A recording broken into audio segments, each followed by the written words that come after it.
Welcome everyone to day one of the ALCTS virtual pre-conference, Shared Collection Development, Collaborative Models for Digital Collections. My name is Susan Nguyen, and I'm representing the ALCTS Program Committee today. I'm very pleased to introduce today's speakers. We have with us Michael Levine-Clark, Sadie Williams, and Barbara Kawecki. Their topic today is demand-driven acquisitions for a shared eBook collection, the Colorado Alliance Experience. Michael is the Associate Dean for Scholarly Communications and Collection Services at the University of Denver Libraries. Sadie is the Vice President of Business Development at EBL, or eBook Library. And Barbara is the Senior Digital Content Sales Manager for the Western United States and Western Canada at YBP Library Services. A little bit of housekeeping to start with. If you have any questions for our speakers today, please type them into the question box on your screen. Now, you can submit questions at any time throughout the webinar, but because we have 3 speakers to make sure they all have plenty of time, we will wait until the end of all 3 presentations to answer questions. If we do happen to run out of time before all the questions have been answered, we will collect all the questions. The speakers will answer them offline, and all the participants will get the answers by email. Today's session is being recorded, and you'll receive an email with a link to the recording and the slides within a few days. We don't currently have a chat function in this software so that you can talk amongst yourselves during the presentations, but if you want to, you can use the Twitter hashtag ALCTSCE, as shown on the screen here, to talk amongst yourselves about today's session online. Now keep in mind, though, that the host and the speakers will not be monitoring that Twitter feed during the presentation. I'm going to turn the presentation over to Michael now, and there may be a slight delay as we change screens. While we're doing that, we're going to try to post a couple of audience polls to collect your input on a couple of questions.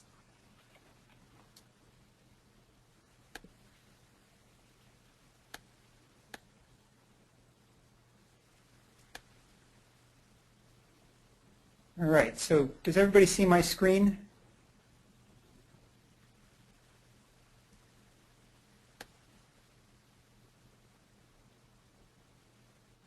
So I'm watching the poll coming up. It's interesting in real time. So let's give a few minutes. We've got 75% of you voting,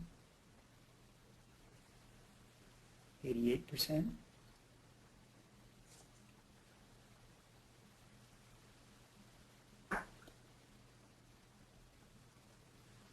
So,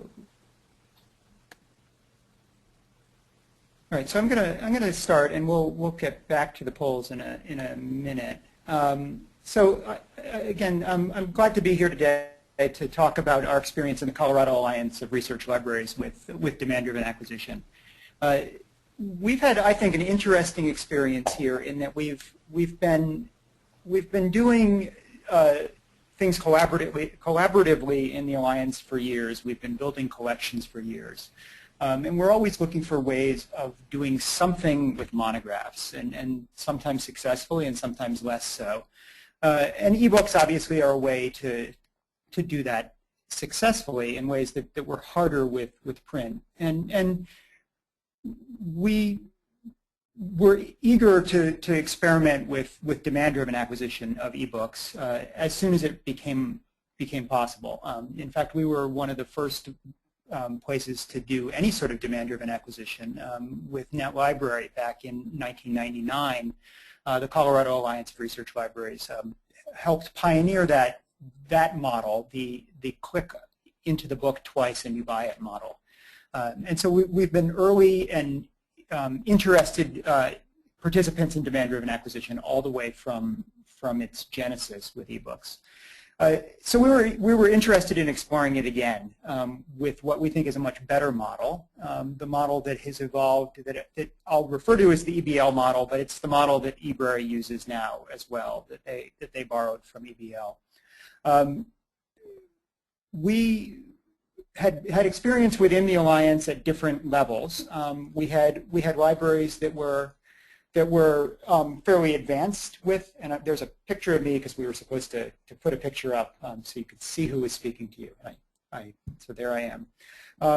We had interesting we had different levels of experience both with demand-driven acquisition and with ebooks. We had libraries that were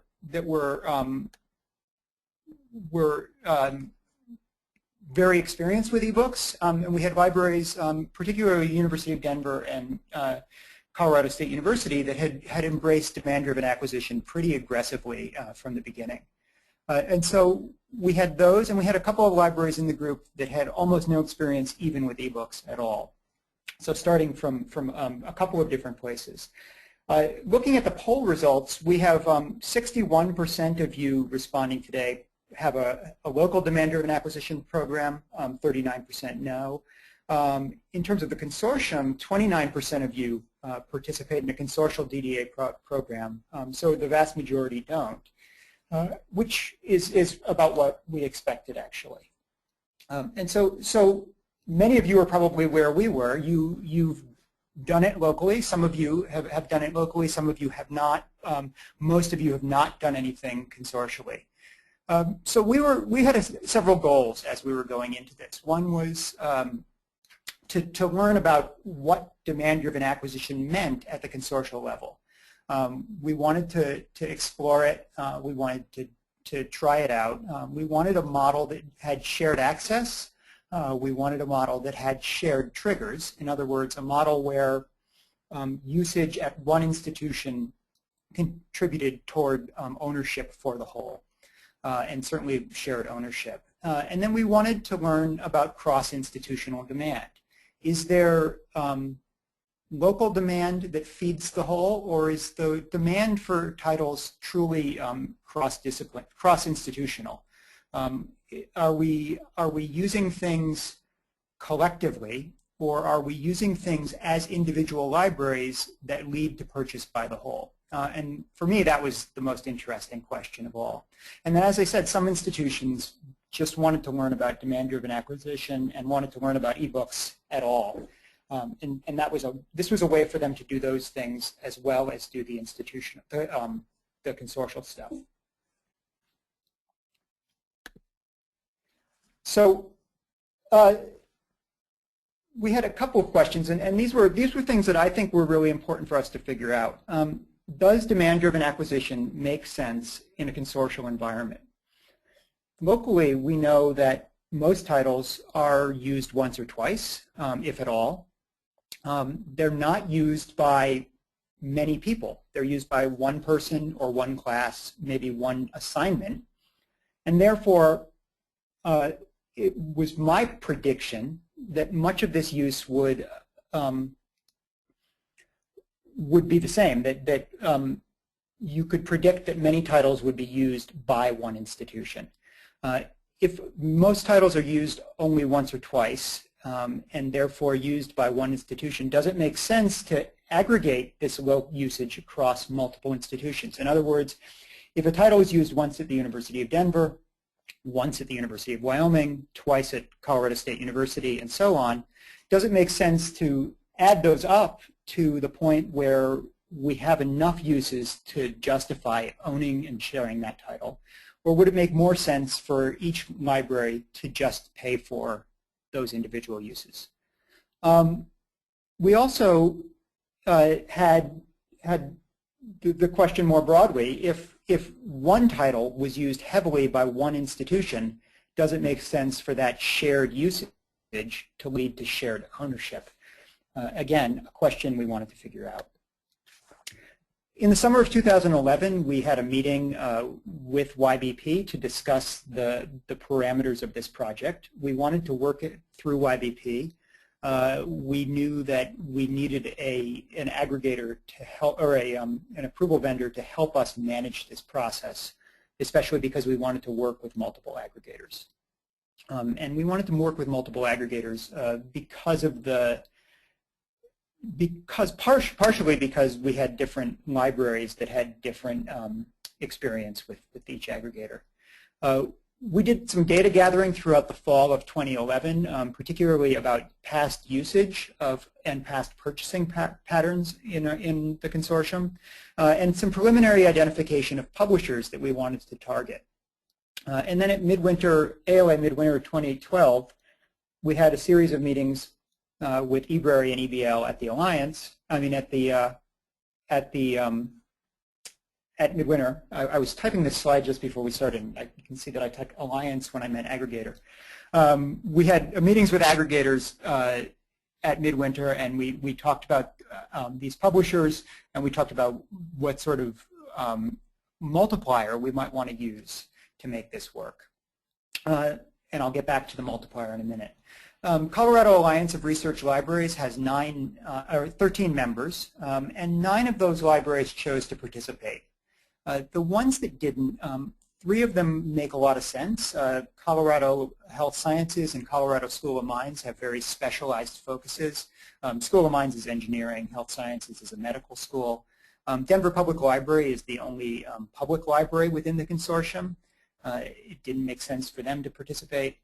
University of Colorado at Boulder obviously does make sense for them to participate. They're the largest library in the state. They're typically a big contributor to most of the things we do consortially.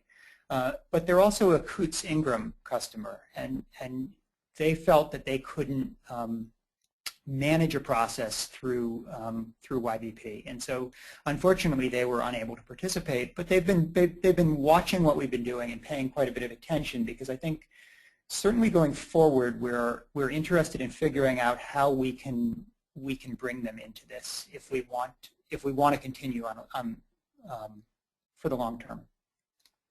So as conceived, we wanted to manage this project through YBP. We wanted to do this for really sound, basic logistical reasons. We wanted them to control overlap with our local plans. So most of us have local approval plans. Many of us have local eBook plans on some level, whether DDA or not. And we wanted to make sure that we had a way of managing duplication across those plans. We needed a single source for invoicing and for record loads. We didn't want to have to deal with multiple different aggregators for that. As I said, we wanted to work with 2 different aggregators, EBL and eBrary. We had a number of us who worked with one or the other. Some of us worked with both already. But we also recognized that some publishers were just with one and some with the other.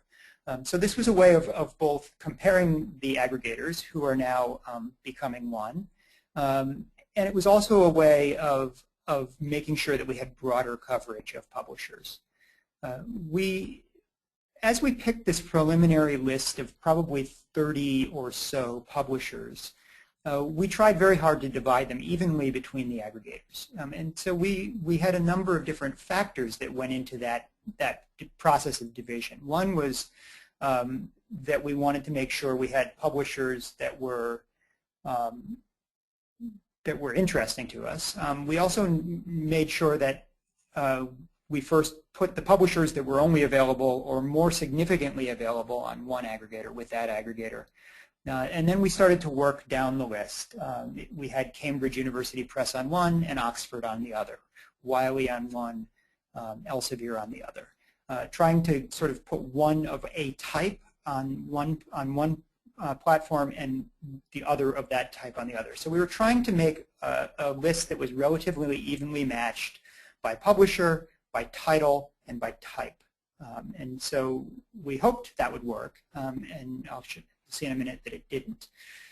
We wanted to do profiling based on a publisher rather than a subject. We thought that would be much easier to manage, and that's why we chose to focus on publishers rather than just a broad profile-based, subject-based project. We started with 2012 imprints to make sure that we weren't duplicating things that we'd already acquired in other ways. So the pilot is executed, still managed by YBP, still the 2 aggregators, but not a very good mix of publishers between the aggregators. We ended up with some publishers saying no, some publishers asking for a higher multiplier than we were willing to go with, some publishers just not working out for whatever reason. So we ended up, this looks like it's a relatively even list, but you can see that the eBrary side has a bigger font, and also there are multiple imprints under Wiley, and there are some under EBL, and there are also some differences in size to begin with, right? Oxford and Wiley and Sage are a lot bigger than Harvard and Jessica Kinsley and McFarland, and so we did not have an even mix from the beginning, and that's something that we need to be aware of and worry about and think about as we do the evaluation. As we were coming through the process, one thing we needed to do was come up with a multiplier. A multiplier is the figure that we use to determine how much we're paying for the shared access to a title. So when we actually buy a title, ideally for the libraries, the multiplier would be 1, right? We'd pay list price and then we'd share access. But that's not realistic, and we knew that from the beginning. So what is a fair price to pay for a title that you then share access with? So we looked at acquisition patterns across the participating libraries, and we did that with YBP. We found that we typically bought fewer than 2 copies per title across this mix of publishers. And so we had first talked about negotiating for 2, and then decided that it would be wiser to negotiate for 2.5, because then we could say this is actually higher than what we're paying for right now, right? We would be giving you more money now under this model for titles that we actually do purchase.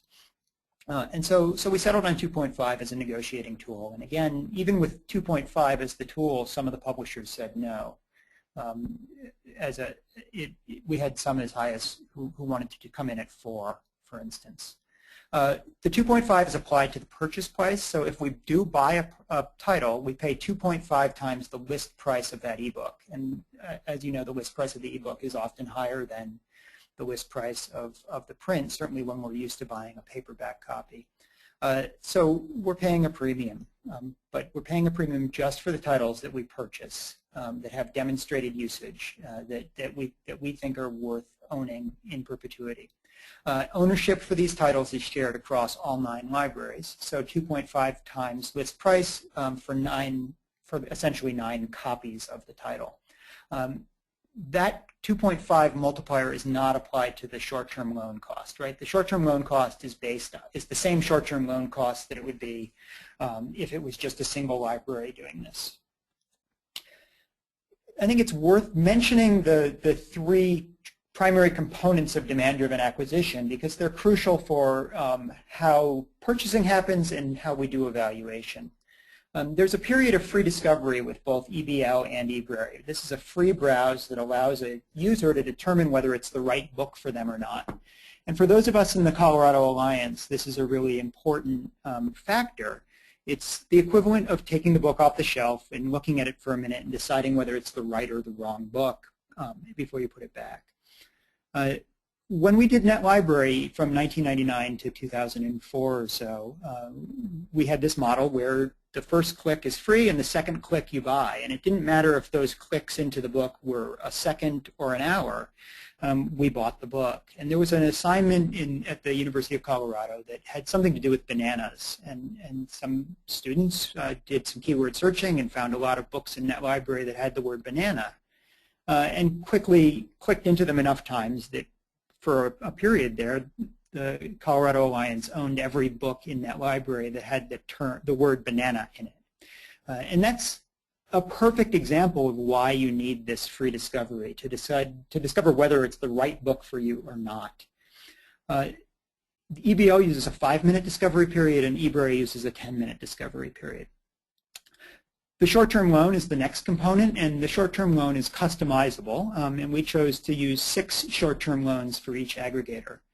This is a number that we felt was the right mix between allowing enough uses before purchase that we felt pretty comfortable that it was a title that our users wanted, but not so high that we were never buying it. And not so low that we were buying things too quickly.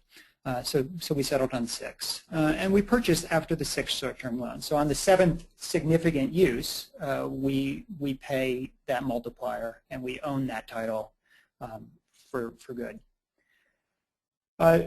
When it came to time to budget, we actually had no real idea what was a good amount. We knew that we were waiving the platform fees for the aggregators during the course of the project. Some of us already have deals with those aggregators and are paying those platform fees anyway, but for the new participants, it seemed reasonable to waive those fees.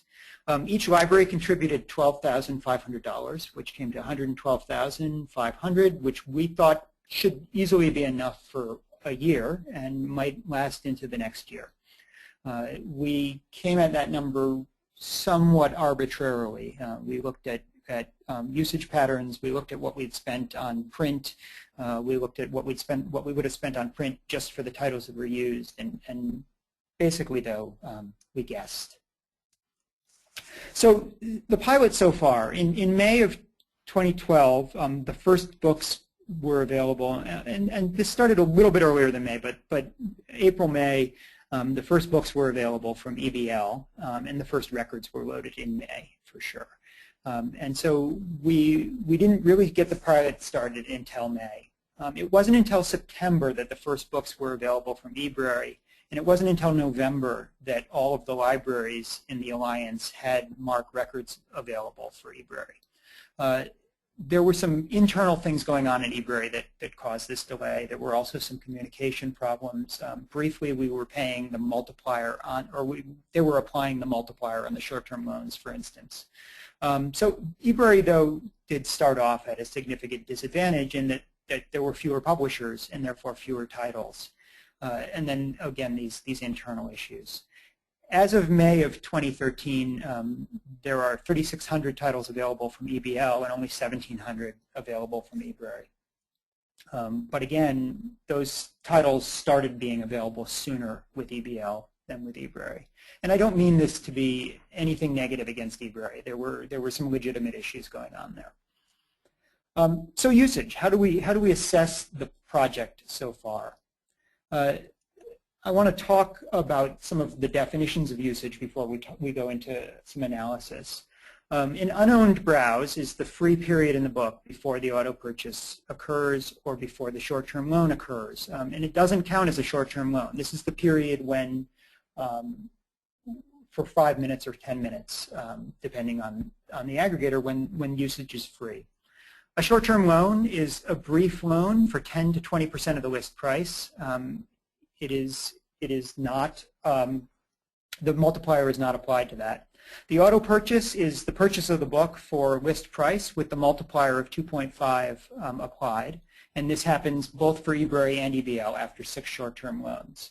So on the 7th significant usage, we purchase that title. And then there's an owned browse and an owned loan, and these happen after the auto purchase. So EBL tracks the types of usage after we've purchased the title. And some of those are a loan if they're a longer use, and if they're a shorter use, they're considered a browse. And there's reasons for that I don't need to go into, but they're important in terms of how we analyze usage over time. We clearly guessed a little high on the amount we put in because it's through April 2013, so through almost a year or just over a year actually with EBL, we spent $33,000. And you can see with eBrary, we spent only $1,500. We are not spending a lot of money with eBrary. If you add in the cataloging, we spent just over $35,000 in the first year of the project. Because the EBL usage has been so low and because it took so long to get that content available, most of the analysis that we've done is on EBL. And so I'll try to make sure that I make it clear as I talk through the usage data and through our analysis when I'm talking about overall usage and spending and when I'm talking about EBL. But for the most part, we're talking about EBL. So in this first year, we purchased 50 titles through EBL. So 50 titles had 7 or more uses uses and led to an auto purchase. There were 1,046 titles with at least one short-term loan and a total of 2,103 short-term loans across those 1,000 titles.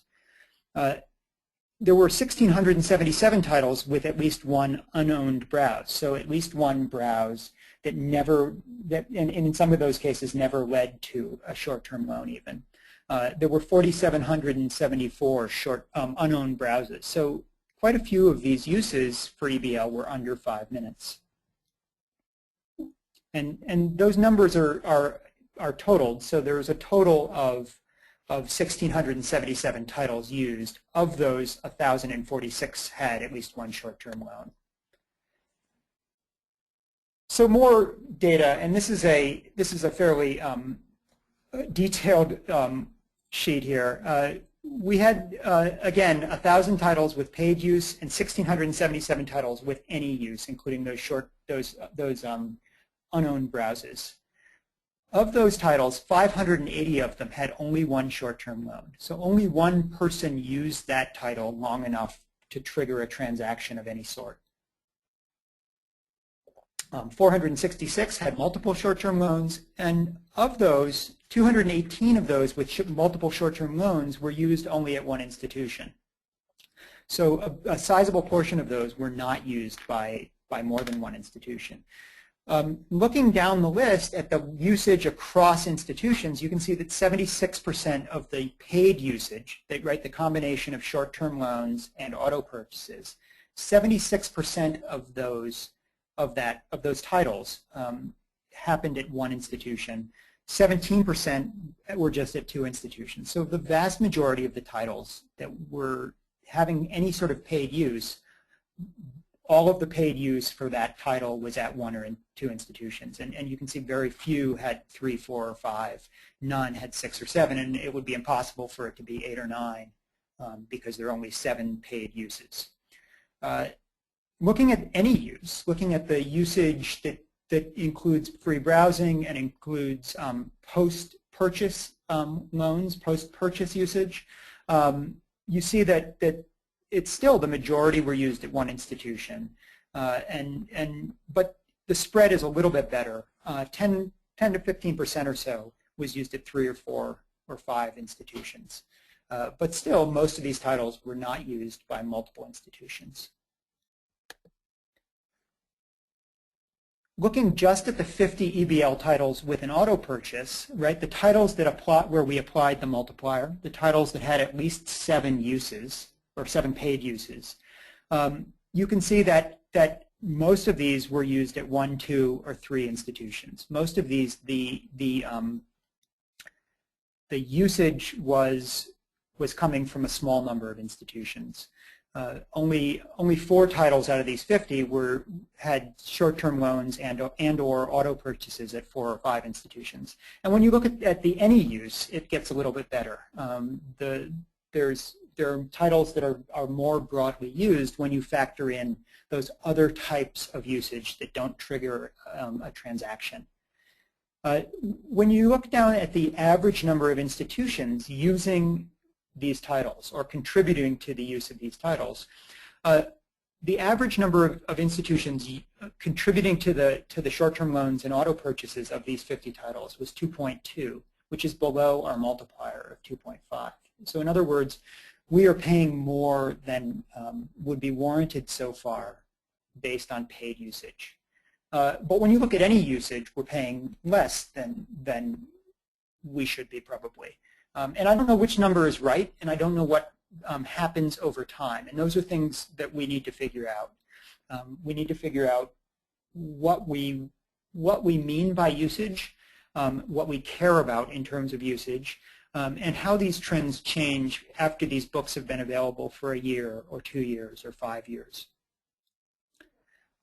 When you look at it by institution, and now we're back to eBrary and EBL, when you look at the contribution to the whole of those paid uses, the aggregate of the short-term loans and the auto purchases, CSU, Colorado State University, had 40% of that use. Partially, that can be explained because they they are a pretty large FTE and with a large research volume, but it's out of whack, and it's out of whack probably for a couple of different reasons, which I will get into. But it's interesting to see that we have everybody else at 12% or under, and some of that differential for the smaller schools can be explained by FTE, but CSU is an outlier. We think that the reason they're an outlier has to do with the fact that they are a pretty large user of ebooks in general. In other words, their students are used to ebooks. They are used to finding ebooks. They're used to demand-driven acquisition of ebooks. Ebooks are a normal part of their experience and a big part of their experience. A higher percentage of the things that are going to be found in their catalog are ebooks than probably any of the other libraries. University of Denver is up there as well. And you can see that given our relatively smaller FTE, our 10% of the usage overall might be explained by that relative acceptance of ebooks on our campus. You can see that the three smallest schools have a low FTE. The other thing that's interesting about CSU is that they have shibboleth. And for those of you who are EBL customers, you know that there's a secondary login required, right? You have to set up an EBL account. And for some of us, depending on how our proxy is set up, we have a III WAM proxy. And that requires everybody who uses EBL to log in twice, right? You log in through the proxy, and then you set up and log in again with a separate EBL login, which I think is a barrier. And I'm guessing, although I have no evidence of this, that the fact that shibboleth at CSU allows that login to be passed through, I think is pretty significant here, and something that we have the opportunity to study a little bit more carefully because we've got the same pool of titles and the same group of institutions, and because we have a bunch of these titles now with eBrary where that's not an issue. So we're going to be paying pretty close attention to that. Clearly, we overfunded. Clearly, we spent more than we needed to, $112,000 for the first year, and aren't going to hit that target. We think we need $40,000 based on a number of calculations about spending over the next, and more well-informed calculations, I should say, about spending over the next year. So we're going to not ask those three lowest use institutions to contribute anything, right? The ones that had 3 and 2% of the usage, they don't need to contribute. The remaining 5 schools will. Colorado State University will contribute 50% of that $40,000, and the rest of us will divide up the remaining $20,000 among the 4 of us. And this is just to get through the second year of the pilot. We will go forward from there with a new allocation of funding based on actual usage and probably based on FTE and usage and then some sum that we put in up front as well. I did an interesting analysis just in the past week that I've been wanting to do for a while. I asked the what if question. What if each school had gone alone with EBL? What if we had taken the same pool of titles, the exact same pool of titles, and loaded them into our catalogs? Each of us using 6 short-term loans, but just locally. Each of us using a multiplier of 1 on the auto purchase because we would be doing it locally. And using the same usage, right? We have the actual usage from this pilot. We know how many short-term loans happened at each institution. We know how many auto purchases happened at each institution. We know how many owned loans, right? So loans of significant length after the point of purchase. Based on that, we can calculate a what-if scenario. What if the University of Denver had done this alone and not participated in the pilot, but with exactly the same mix of titles? What would our usage have looked like? What would our costs have looked like? And how would that apply across the alliance? So here's how we did the what if. We took the number of short-term loans by by a library, plus the number of auto purchases by that library, plus the number of owned loans by that library, so the loans after purchase. If the number is 6 or less, right, then we would multiply that figure by the average short-term loan cost for that title. And I had to use an average cost because there were a few titles here and there where the cost actually went up at some point during the pilot. And so there were a couple of short-term loans at one cost and then some other short-term loans at another cost. So we used an average. But if the number of short-term loans plus auto purchases plus owned loans is 6 or less, then we can figure that that library on its own would never have gotten to the point of an auto purchase. And so we just apply the average cost of the short-term loan times 6 or less. If the number is 7 or more, then we multiply that number, but the 6 by the short-term loan plus 1 for the auto purchase, and we get a figure of what they would have spent roughly. And so here's the what-if scenario. You can see that each library would have had a set number of paid transactions, right? We can track how many titles they would have, or how many transactions, the combination of short-term loans and auto purchases. We can figure out how many titles they would have used in this significant amount, not counting free browsing. And you can see what the cost would have been. Interestingly enough, the total cost after a year of EBL would have been $28,000 instead of the $33,000 that we actually spent. So it would have been cheaper for each library to go it alone. And you can see that we would have only purchased 21 titles instead of the 50 that we did. Now, that's a flawed analysis in that it's only 1 year, but it's an interesting analysis, I think, and something that we need to be paying attention to.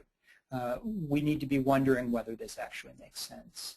So you can see that with the consortium, we own 50 titles, and we have shared perpetual access to those 50 titles.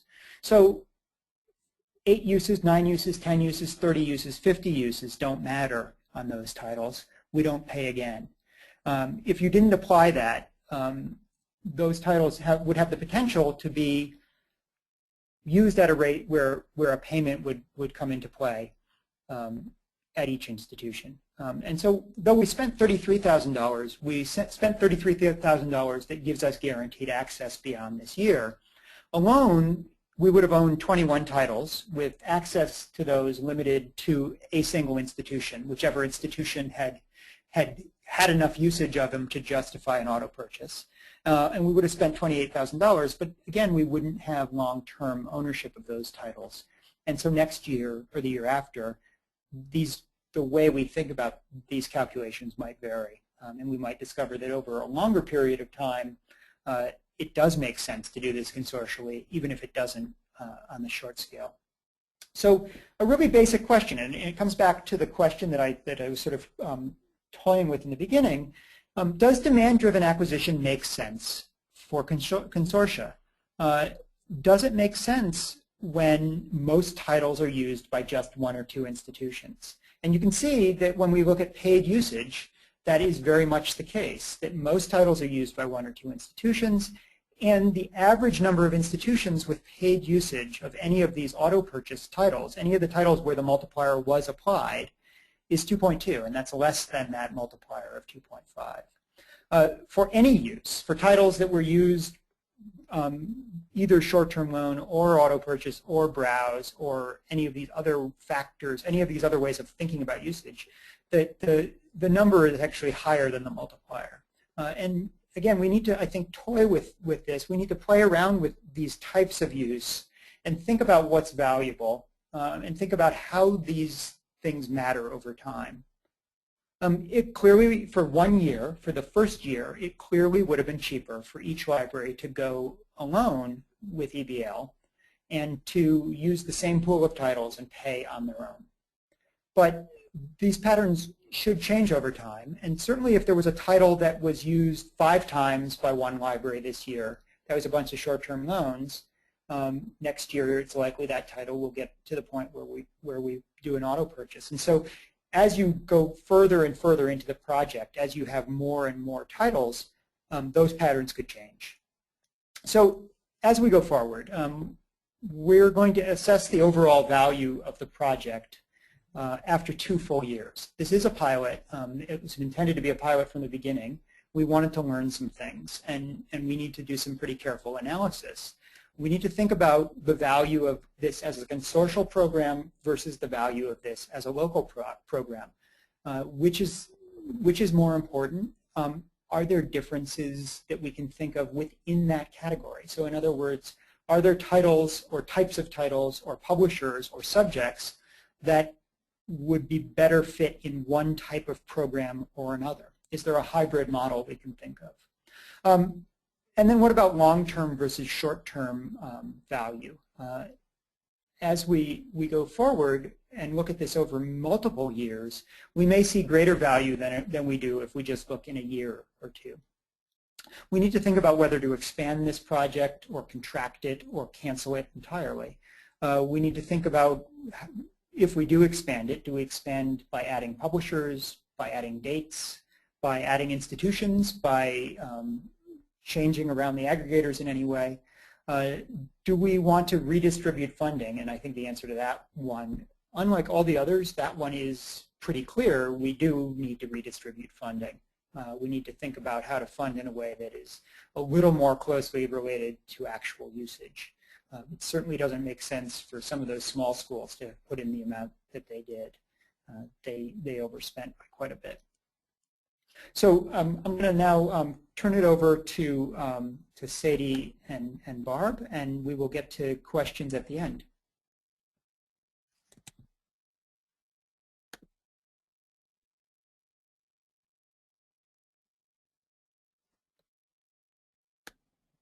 So this is Sadie. Everyone should be able to see my screen. Barb, if you want to go ahead and get started. Okay. Thanks, Michael, and thanks, Sadie. I'm Barbara Kawecki, Senior Manager for Digital Content for YBP in the Western U.S. and Western Canada. And joining me is Sadie Williams, who is Vice President for Business Development at EBL. And in true partner fashion, we collaborated on our presentation for today's webinar. So we're going to actually be sharing a presentation. Sadie's going to drive, and I'm going to start off. Our agenda for today is to really talk a little bit more broadly about DDA in the consortial environment. We'd like to take a few minutes to talk about the growth of DDA in the last couple of years at both YBP and also at EBL, which is really a reflection on the growth of DDA in North America. And then to focus the discussion on DDA with consortia. We're going to take a look at academic ebook content and what that means in today's world of scholarly publishing, and also talk about how the publishing landscape impacts consortia DDA. Sadie's going to walk you through some of the current consortia models and also touch on how some of the current consortia programs are structured in terms of their design and what models they're using. And finally, we'll talk about some of the challenges presented by DDA when it comes to working with a consortia, both at the vendor level, at the publisher level, and at the aggregator level. We'll look at some of the challenges and talk about how to plan a consortia program, and also to help identify some of the local implications you should be thinking about and possible workflow scenarios. Next slide. So the growth of DDA. DDA has really been the headline in the area of collection development, acquisitions, and digital resources the past 2 years. YBP got involved in DDA at the request of our libraries, who wanted to use our approval profiling methodology to ensure that they were putting quality scholarly academic content into their DDA consideration pools. A lot of our libraries were also looking to integrate, as Michael mentioned, DDA into their existing selection and acquisitions workflows. So in early 2011, we rolled out phase 1 of our DDA program when we integrated with EBL. It was also at this time that we developed the basic title feed workflow between YBP and our aggregator partners, where we send a library's title matches to an aggregator each weekend. These titles are then basically qualified by the aggregator and activated on that aggregator's platform for the library. And then discovery records are created and loaded to the OPAC and or discovery layer. That's essentially the workflow that the Colorado Alliance has been using as well. In phase 2, we began working with one of our other partners, eBury, and we also launched manual DDA, whereby a library can choose titles to put into their consideration pool outside of what is being profiled for them every week. And then phase 3 was a major release for us last August when we started doing multi-vendor programs and also integrated with EBSCO. I should mention that although the Colorado Alliance is working with both EBL and eBury, we would not necessarily consider this a multi-vendor program in that they're doing this on different accounts.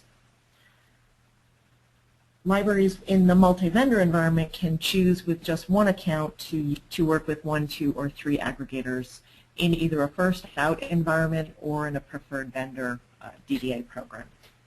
And then the development that we're currently working on is really the expansion of tools in Gobi to support consortia programs, essentially providing more duplication control across accounts and greater visibility of locally purchased and consortia purchased titles. Next slide. So these are some of the YBP statistics. To date, we have 209 programs up and running at YBP, and these programs range in size from a small hospital library in California all the way up to consortia programs like the Colorado Alliance or Orbis Cascade, and with a lot of different flavors in between, whether it's an individual or consortia program.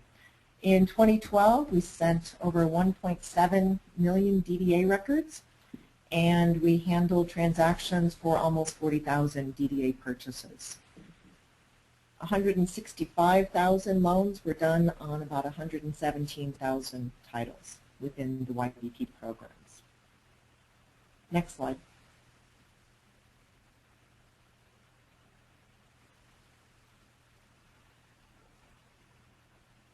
Regardless of whether you're doing a local program or thinking about a consortial program, I think it's important to have an understanding of what is available today in terms of digital content and how that shapes any DDA program, particularly in the area of ebooks. At YBP, we define the academic publishing universe each year as those titles that we profile as part of our approval process. When we started tracking this data a few years ago, only about 6% of the titles that we profiled in print on an annual basis also had an ebook published simultaneously.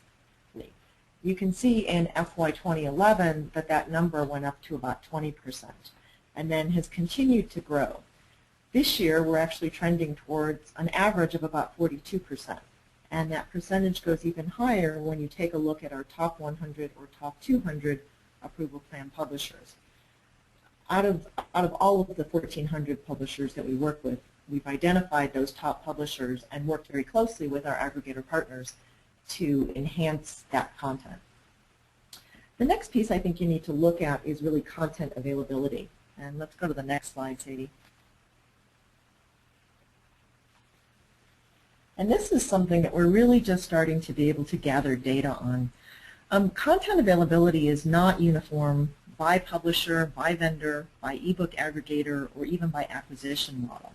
So this is data that I recently got from our VP of Publisher Relations on a couple of major publishers that we'll call X and Y.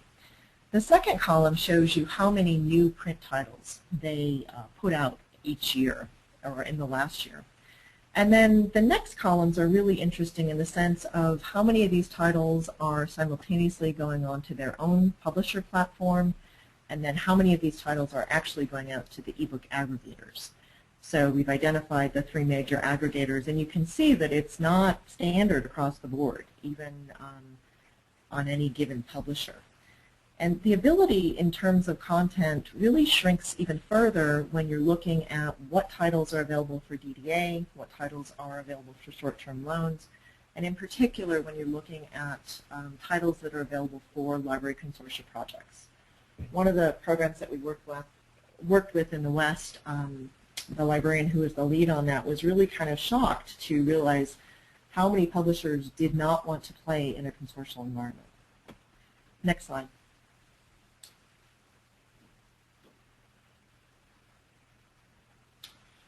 So what we're seeing at YBP in terms of DDA and kind of the publishing landscape, DDA is definitely rising. As I mentioned, we're up to 209 programs in the last 2 years.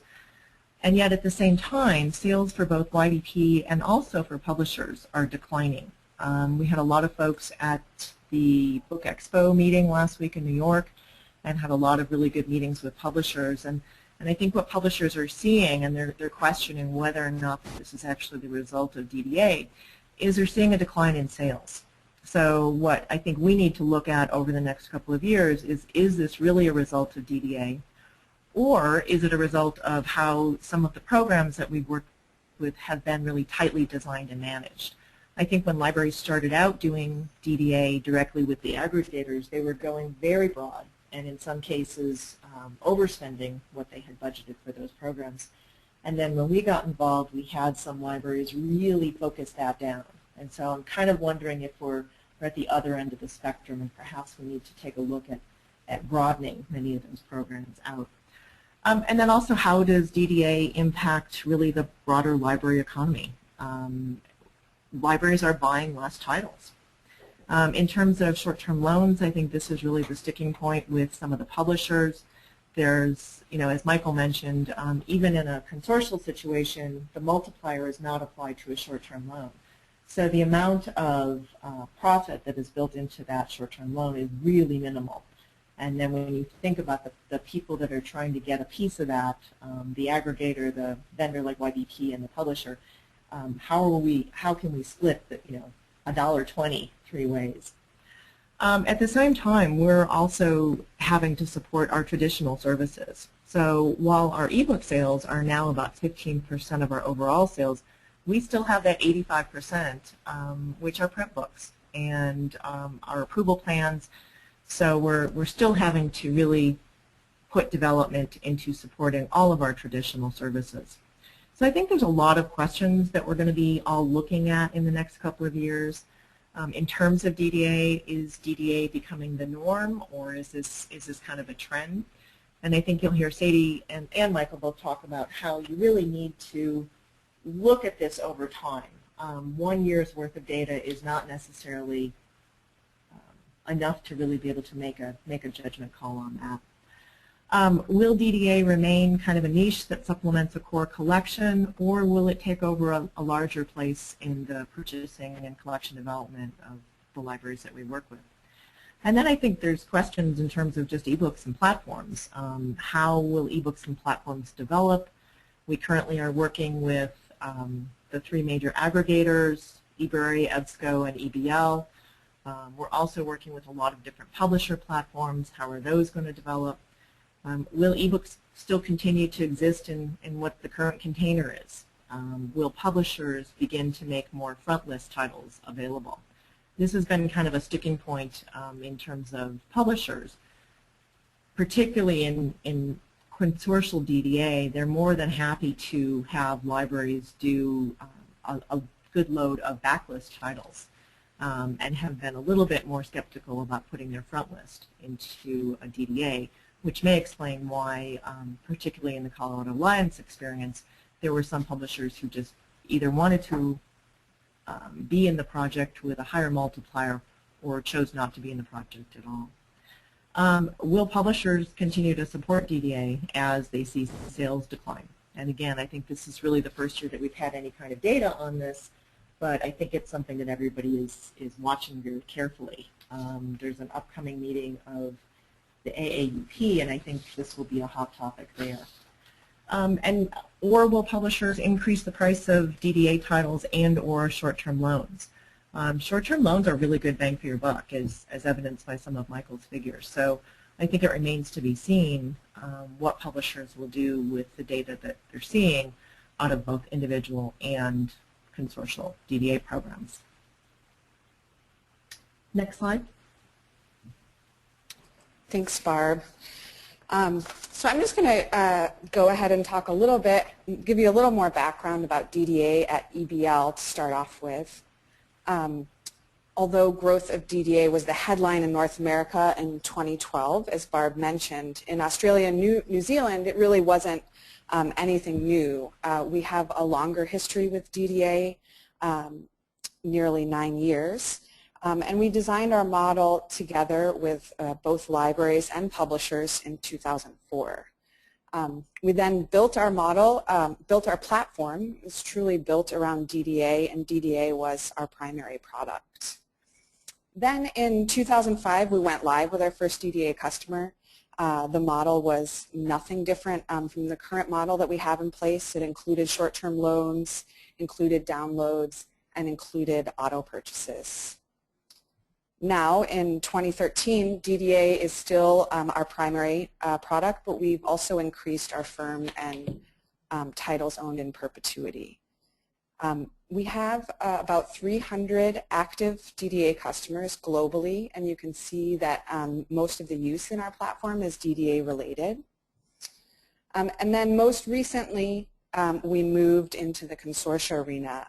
Orbis Cascade Alliance in Washington and Oregon was our first consortium to use a shared access DDA model. They are by far our largest consortia, both in size and expenditure, and their multiplier model has been adopted by many others, including the Colorado Alliance. We now have 12 live programs, and 6 of those work through YBP, and then the rest of the programs are direct with EBL. They utilize our profiling mechanisms, cataloging records, and some of them use a unique DDA workflow with the OCLC knowledge base.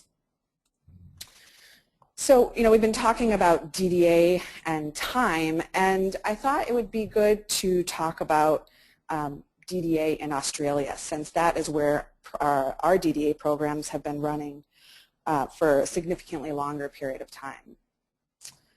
The majority of these programs are direct with us, although we do have some with YBP, and they utilize our profiling system, which is a little bit different than a traditional approval profile. So if we're going to look at larger DDA patterns, Australia is a natural place to start. It's where we have the most data. DDA programs just naturally change over time. As there's more use, there's going to be more expenditure. As titles build a history of short-term loans, you're going to see more and more auto purchasing. And you can see this in Australia, where there's a much higher auto purchase to short-term loan ratio. So you see those short-term loans driving more and more auto purchasing. We do have fewer DDA programs in Australia, but the spend per customer is much higher than in the US. The average Australian customers are spending 11 times what a US customer is spending for auto purchases, and 4 times what a US customer is spending on short-term loan expenditures. So here's a quick chart showing some of that data. This is really just based on a month's sample of data, but I think it illustrates that in Australia, DDA is really driving eBook purchasing, and that's both auto purchase and firm order. So in Australia, we see that firm order expenditure is much higher for DDA customers than non-DDA customers. And having that critical mass of titles available to your students through your catalog really drives usage and can drive additional eBook usage. And there are a number of studies also how that can drive, actually drive the demand for corresponding print as well. Another primary difference that we see in this area is their approach for content. We see many of the Australian customers, they don't use approval or any kind of profile at all. They simply open up the EBL catalog and then filter out those titles that they know they don't want to make visible or they know they don't want to purchase. And this is very intentionally designed. It's not a case where they're overspending, and year by year they build a program for their budget.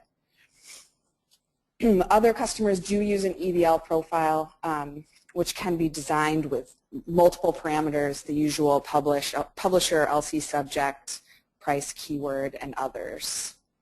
But the method and thought behind the profiling is quite different from the thought behind a traditional approval profile, where you're designing a very specific profile and narrow profile to deliver a limited number of records, you know, the concept is to open it up as much as possible and as much as your budget will allow. And then lastly, you know, because these programs have been running for a long period of time, and you know, as we see over time expenditure grows, auto purchases increase with more short-term loans, there is a lot more long-term maintenance. And we do have a number of auto-weeding tools to help these libraries support their program over time with limited effort on their part, where they can remove titles that haven't been used automatically. So, you know, we're talking about what DDA will look like in North America within a few years. As Michael and Barb mentioned, I think we really need some time to evaluate. And I think looking at Australia is going to give us a lot of insight and really provide us a window to the future. So, you know, what do we know about DDA now? I think we know that traditional methods of collection can be problematic. Just-in-time models do provide a solution. Access-based models are going to allow libraries to provide access to more titles than they would if purchasing outright. And short-term loans are a key piece to support that. Libraries pay only for what gets used, so their decisions on what they're purchasing are very targeted. And that short-term loan usage data can also inform you about decisions for purchasing in perpetuity and can give you a lot of information about what content your patrons are using and how. So, you know, DDA is a solution. I don't think DDA is mature enough yet in North America to really know what will come next.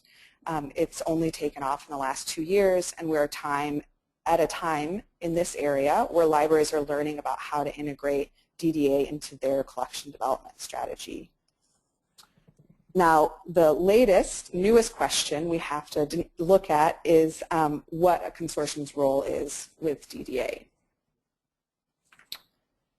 So here's a list of some existing consortia programs. You can see here Orbis Cascade is at the top. It's been running the longest. They're just approaching the end of their second year. Most of the others on this list are either just approaching 1 year or have just started. And I think I want to note here, as Barb mentioned, that it really is key to have at least a year's worth of data in order to evaluate the program. Trends are really going to vary from month to month, and because the consortia are different, you'll see different patterns. So some of the customers on this list are with eBrary. Some of them are EBL platform users, and some use YBP, like the Colorado Alliance, and others do not, Viva as an example. And different factors are going to go into those decisions, and there are going to be different logical fits for each group. I think it's really key to make sure you're talking to the aggregators you're evaluating up front, in addition to any partners such as YBP and OCLC, so you have a better understanding of what options are available, both in terms of functionality, content, and workflow. Some other influencing factors are how your program is, or how your group is staffed or structured. For example, ACERL's on this list. You know, they don't have a central funding area, so certain options are either not available to them or would be too much work for them to support. Another factor to consider is the size of your institution. And I think what we can safely say here with our current programs is that each group is different. We have all kinds of different workflows. There are a lot of needs to be met, and because of this, you know, we have developed a number of different models to fit different needs. As far as what will move forward, that's something we need to watch. So I wanted to just quickly go through some of our existing models at EBL. I'm not going to go into too much detail given the time, but would be happy to provide more information about these models. The first group and category here is where individual institutions have a separate platform. So the Colorado Alliance uses a single shared platform, but we do have programs where each institution has their own separate platform. And there are a lot of reasons for wanting to do separate platforms. Perhaps there is no central funding at the consortial level. Each library might want to drive their own purchases and expenditures.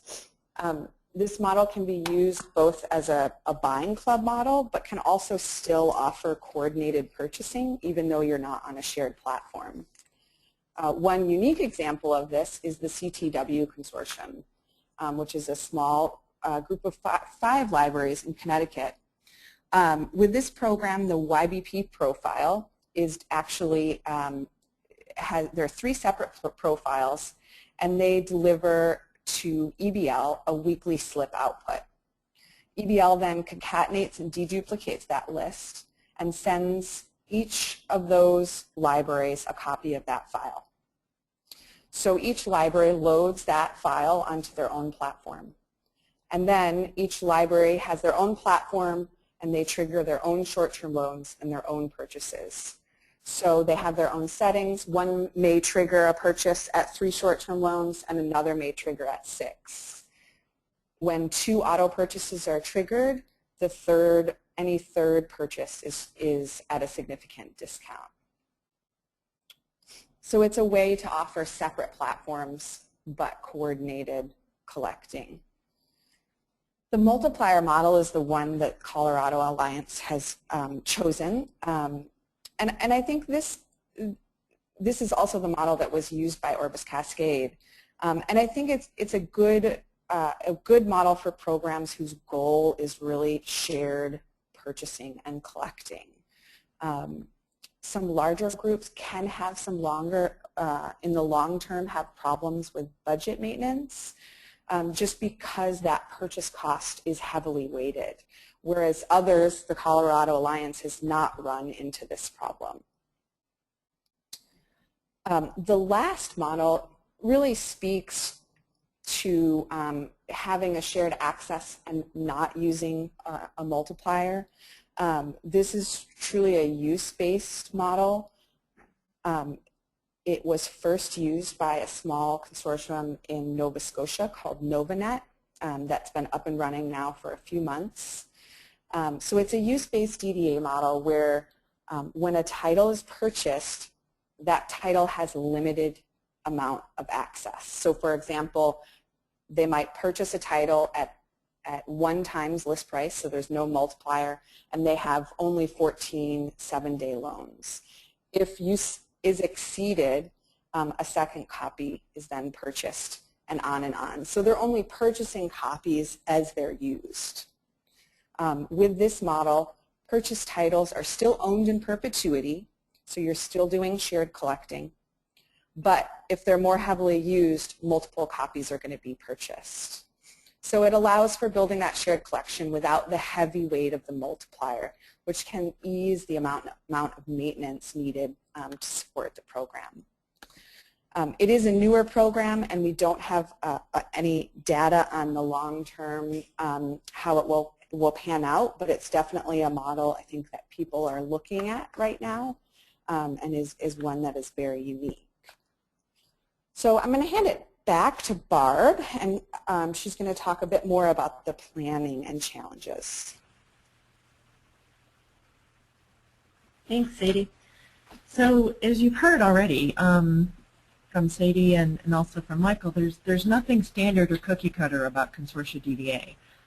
We don't have something that we can easily plug into play. Each member of the consortium are many times at different levels of collecting and expertise. So the goals might be different for each institution and ultimately for each consortium. As Sadie was mentioning, for some of the consortia that we've worked with, YBP purchase data has been used to determine the multiplier and or the level of duplication for the group. But there's a lot of new models that are coming down the road. In addition to the multiplier, the buying club, evidence-based, and these can vary by aggregator. In a consortial environment with DDA, each publisher needs to be negotiated with. And again, not all want to actually play in the consortial sandbox. The publisher negotiation can really take a lot of time. As Michael mentioned, they started talking to the partners for the Colorado Alliance program back in July of 2011, and then actually came up with their first titles somewhere around May. So we're talking about a full 10 months of planning on the part of the consortia, negotiations on the part of the aggregators with the publishers. So in terms of pulling together the timing that it can take to put together a consortium DDA program, talk early and talk often, but understand that it probably is going to take a significant amount of time. And again, bring all of your partners to the table early and have them as part of the planning process. The Orbis Cascade model included folks on their implementation group from EBL, from YBP, as well as a whole implementation team, and I think has been a really successful model for pulling together a large consortial project like that. And I think libraries need to understand the print versus ebook, the content availability, and really what's going on in the publishing universe. Next slide. Again, thinking about planning, there's a lot of local implications and various possible workflows. As Sadie mentioned, some of the programs, the consortial programs that we work with, are really designed to do some type of comprehensive collection for those consortia.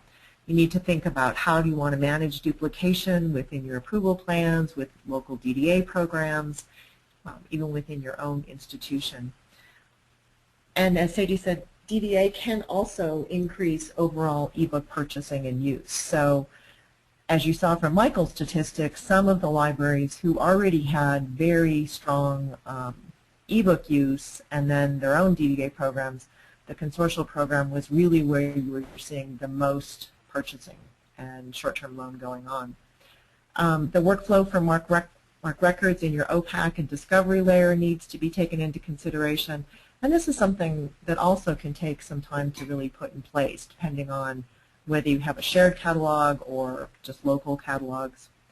And I think we're all going to be looking over the next few years at ultimately sustainability of the models that exist, of the various programs, and then is this something that works for all of the partners? So whether you're in a consortium or you're just part of the library acquisition ecosystem, I think sustainability is going to be an important question down the road. And I think that's the last slide.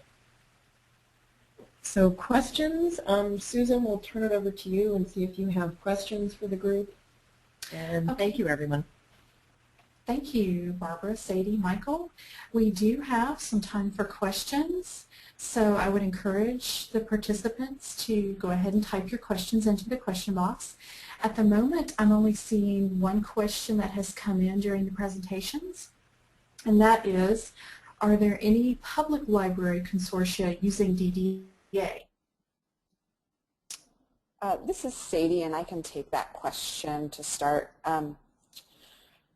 At EBL, we do have a consortia called the New York 3Rs, and it is a group of all different types of institutions, some of the SUNY libraries, but it also has two public libraries that participate.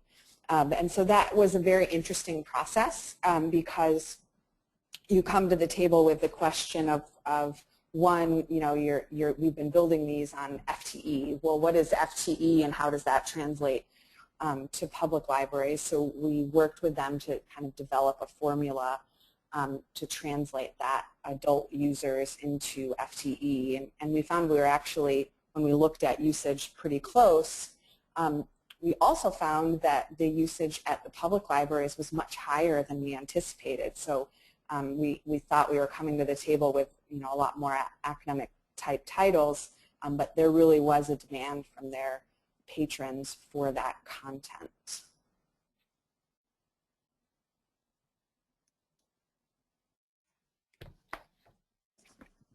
Thank you, Sadie. Are there any other questions from the participants? I'm not seeing any right now. We'll give people a moment or two to type.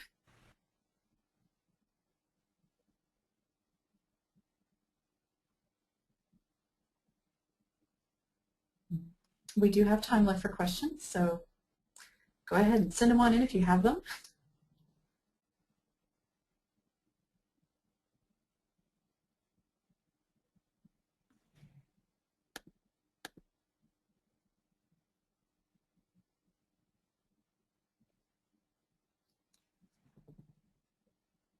I'm not seeing any more coming in. We do have a little bit of wrap-up to do, so that'll give you a little bit more time to type your questions if you have them. Felicity, if you would, oh, we have someone typing.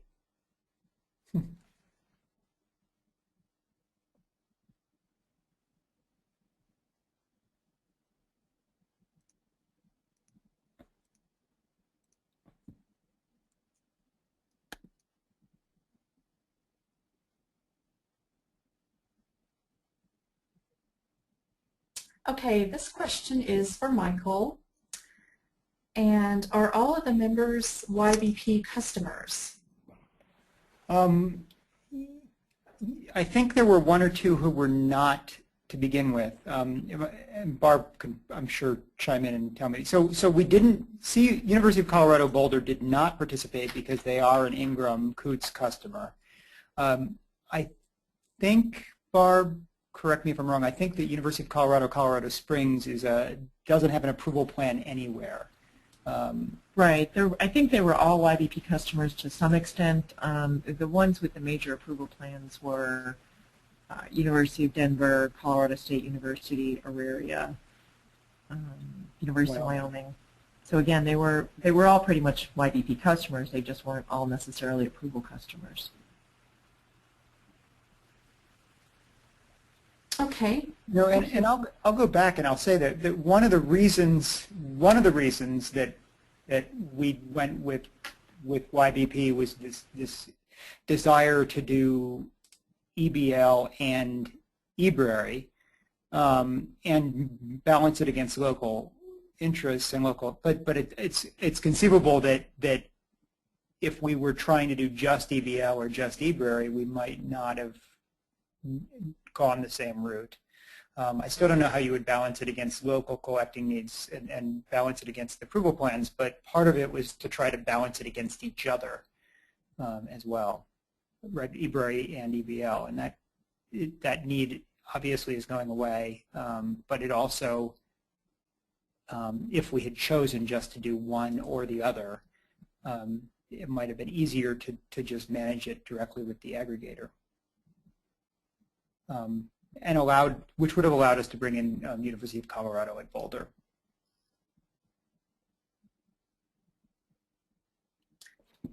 Okay, thank you. We have another question.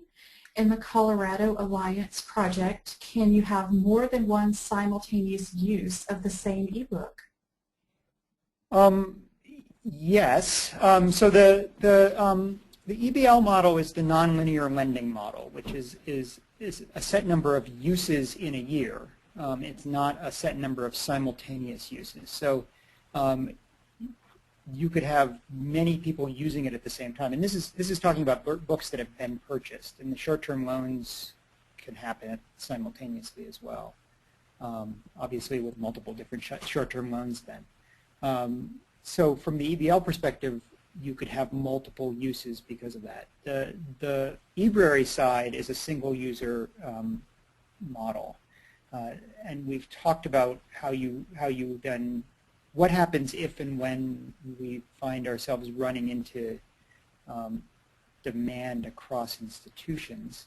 I do know that I'm pretty sure that we did settle on, once we ended up negotiating it. I'm taking back what I just said. I think once we ended up negotiating, we ended up with a single user ownership at each institution for those eBrary titles. So there can't be multiple uses of the same title at one institution, but there could be multiple uses across institutions at the same time, if that makes sense. I think that's how we settled that.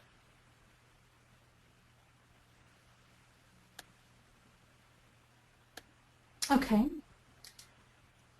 And the next question is, are short-term loan invoices also handled collectively? Yes, they are.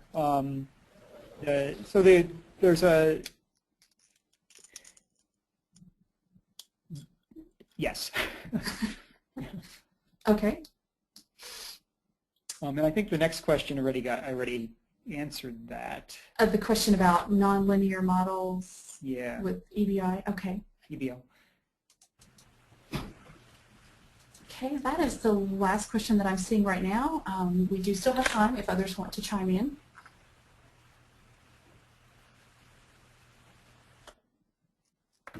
Okay, we do have someone working on a question.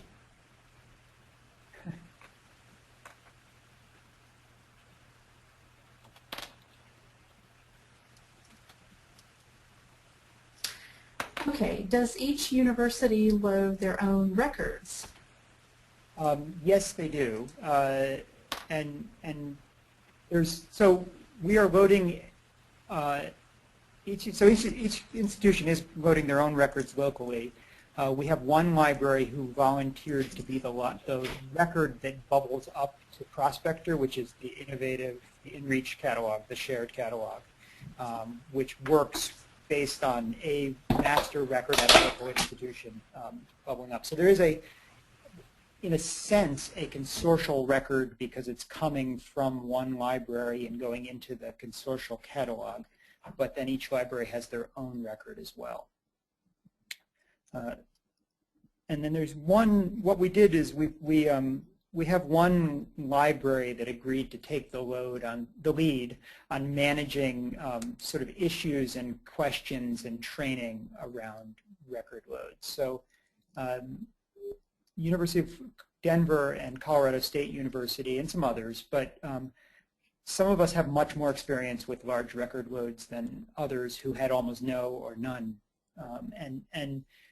And we found that it was worthwhile to have one of the libraries that has more experience kind of take the lead on figuring out how to do customization that works for the group and figuring out how to sort of work through the workflow issues so that they can then serve as a resource point for the group. Good, thank you. Okay, I'm going to issue a last call for questions. We have a thank you from one of the participants who has asked some questions. And before we wrap up, we do have one last audience poll, and I think we're ready for that, Felicity. Thank you.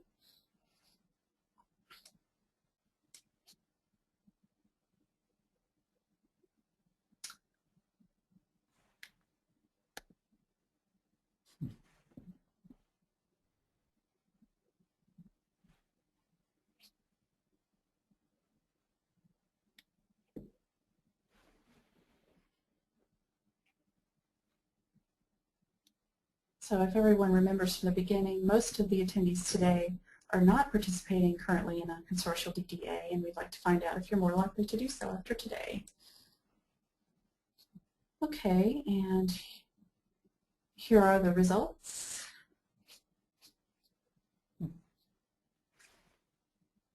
Looks like a few said more likely, others about the same. Well, the good thing is we didn't scare anybody away. Okay, I think there's a person who wants to, is there someone else who wants to ask a question?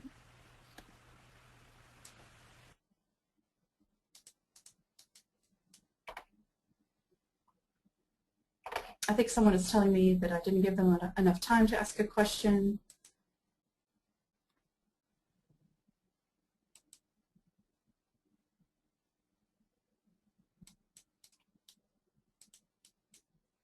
Okay, but I'm not seeing any more come in. If you do have questions, and I haven't given you enough time, I do apologize. If you do have more questions, please go ahead and send them in. We will download that log of questions, and have the presenters answer those offline and send them to you.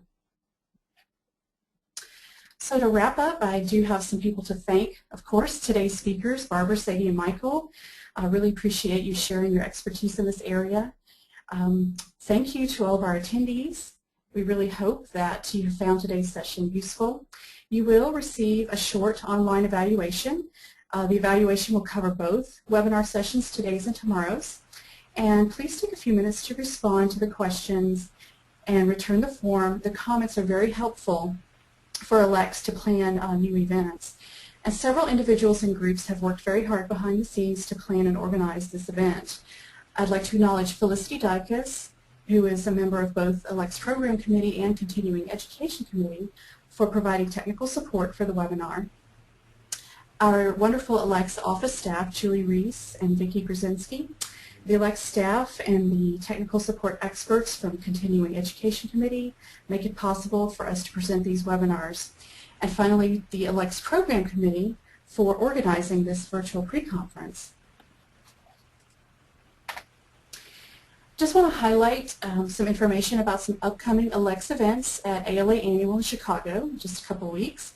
And all upcoming ALCTS events are linked from the ALCTS website. I highly recommend that you go there and check that out. We are offering 4 in-person pre-conferences this year, and I've highlighted a couple here that might be of interest to this audience. We also have 12 programs, highlighted just a couple of them there. You go to the ALCTS website for the full list, plus many interest groups, forums, and much more from ALCTS. And there are more online opportunities from ALCTS, of course, tomorrow, the rest of this virtual pre-conference. We have another virtual pre-conference next week.